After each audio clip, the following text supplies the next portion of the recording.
একদিন গেলাম সিনেমা দেখতে, আর রিক্সা থেকে নেমে দেখি হলে একটি সুন্দরী মেয়ে দাঁড়িয়ে আছে। দেখি সেই মেয়েটি চোখে আমার চোখ পড়েছে।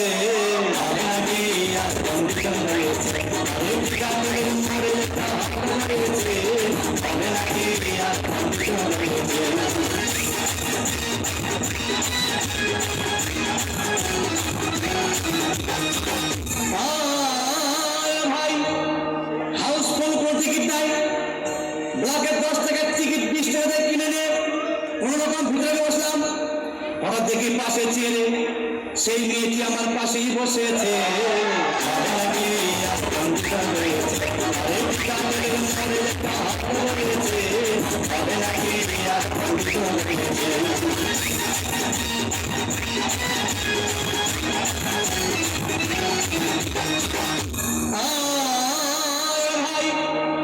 সিনেমা আরম্ভ হয়ে গেল।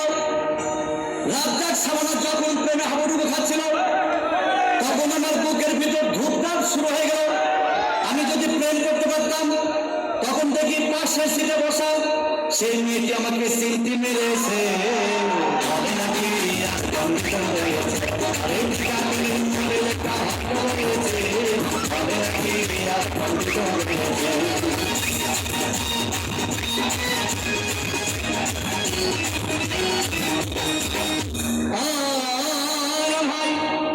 আমি মেয়েটিকে বললাম, তোমার নাম কি? বললাম মালতী বিবি। আগো মালতী বিবি বলেই সেই মেয়েটি একটা ফোকলা হাসি দিয়েছে।